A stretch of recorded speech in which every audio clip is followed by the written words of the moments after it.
Well, hello, you spooky darlings, friends, and lovers of the macabre, or tales of the macabre. However you want to say it, I like macabre. Anyway, welcome back to Musey's Modern Dreadfuls and Tales of Terror. Today, my loves, I will share with you yet another fantastic tale from Hyperobscura. That winky-faced bastard, creeping around the corner with a wink and a smile. Blink for a second and he will skin you alive. The winky-faced man. The winky-faced man. This was written by me at age 7 after having witnessed the brutal death of my uncle. He was walking me to school when a drunk driver swerved into him, sending him flying face first into the concrete. His skull split open and his spine was shattered. The horrid image of his ragdoll body bouncing down the road still haunting me. I saw the winky-faced man seconds after it happened. He stuck his bald head out real slow from behind a corner of a nearby house. He looked me dead in the eyes and winked at me. Then, just as steadily as he appeared, he retreated again. 2 years and a bunch of therapy sessions later, I saw the winky-faced man again. This time, I'd learned my rhyme had flaws. He didn't need a corner to creep around. I was sound asleep when it happened. Freak accident, they said. But there was no wind, no rot. So how did the tree fall? And what were the odds that it would crash down perfectly on the head of my brother? I saw the winky-faced man then. He crept out from underneath my brother's bed and looked me in the eyes. A smile and a wink. I spent the next couple of years floating around in a pill-induced haze. Didn't help one bit. When my mom died, he was there again. She fell down the stairs, her neck snapping like brittle wood. I'm not sure what was more horrifying, the way her head was facing the wrong way or the silhouette of the winky-faced man creeping into my periphery. I think the latter. My grandfather was next. I watched in weird anticipation as he choked to death on a piece of candy. The winky-faced man came creeping to me from underneath the kitchen table at the exact moment of death. With a wink and a smile and a death. No more though, you winky-faced bastard. I remember how I suddenly stopped dead in my tracks when my uncle died. If I hadn't, that car would have hit me instead. I remember how I convinced my brother to switch beds that night, even though I couldn't explain why. I remember how I asked my mother to go down to the basement and get me a drink, even though I could have easily done it myself. I remember how I told my grandfather I didn't like the candy, even though I did. What are you? Torturer? Madness? A guardian angel? It matters not. I see you now, moments before the drop, noose tight around my neck. You're not smiling anymore. Why not? Where did that wink go? There's no one to take my place, is there? You will die with me, won't you?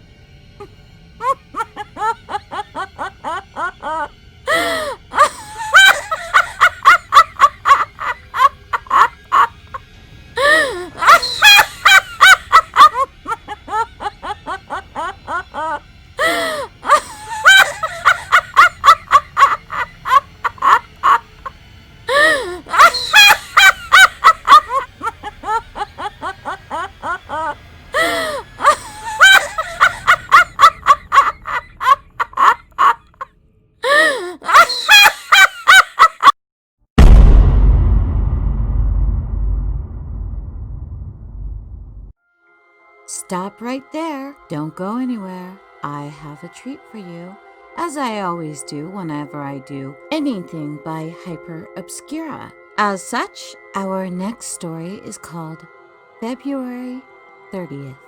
This all happened on the day that Laura Baker pulled out her teeth and tried to replace them with slugs. I suppose it's not really relevant to the story, but I figured it deserves a mention because it was kind of weird. I guess I knew already when I woke up that it was gonna be an unusual day. My mom was hovering over my bed, a bloody knife in one hand and a mangled rat carcass in the other. "Breakfast?" she queried cheerfully. I shook my head and rubbed sleep out of my eyes. "I'm vegan, remember?" "But it's February 30th, she complained. "We always dine on raw pests on February 30th. I shrugged and stumbled out of bed. "Never heard of it," I said. "It's funny, you know? How your brain can just ignore stuff. Like your mother offering you a rat for breakfast. But then the silliest notion, like a bird sitting outside your window, gets all the attention." It was a common grackle, but it was a rare one. I'm not sure how to explain it, so I'm not going to try. We made eye contact, and it smiled at me. "It's February 30th, it said. On my way to school, I thought about the rare common grackle and how my mom kept trying to feed me rodents. It was pretty strange. I arrived 10 minutes late, spotting Maxwell, my third best friend, sitting naked in the parking lot. He seemed rather upset, so I figured I'd at least say hi. "Hi," I said. "I can't feel my skin," Maxwell said, scraping a needle across his abdomen. I realized he must have been doing it for quite some time, because there wasn't any skin left. "That's because there isn't any skin left," I noted helpfully. I patted him on the shoulder and went inside. There was a lot of strange stuff going on. People banging their heads on the walls, stabbing their eyes out with scissors. Teenage hormones, probably. I passed Laura Baker in the hallway. She was pulling out her teeth with pliers, desperately trying to replace them with bloated slugs. I found it kind of weird. "It's February 30th, she said. I nodded. "It is, isn't it?" I replied. I stepped over the carcass of my second best friend, Connor, and sat down at my desk. "Blood," our teacher, Mrs. Richardson, said. "Inside body, there's a lot of blood." Like a diligent student, I took note of that fact. "Class diseased," she said, pulling loose patches of skin from her face and throwing them at us. My first best friend, the boy with teeth for eyes and eyes for teeth, smiled at me. I'd never met him before, but he seemed nice. "We are coming for you," he blinked ominously. "Am I dead?" I asked. He chuckled with his eyes and winked with his mouth. "No one dies on February 30th. I nodded thoughtfully. "Rat kidneys?" he inquired, offering me some rat kidneys. "No, thanks," I said. "Vegan."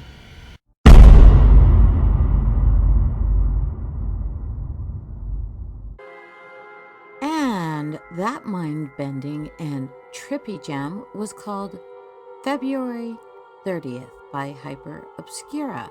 Our first story, also from Hyperobscura, was That Winky-Faced Bastard. And yippee-ki-yay, Musey lovers, we are going to revisit some other authors you haven't heard from in a little while too, so that's something to look forward to. But you know the deal. Wherever Musey goes, Hyperobscura is sure to be performed. Love at y'all, and I'll see you real soon. Bye now.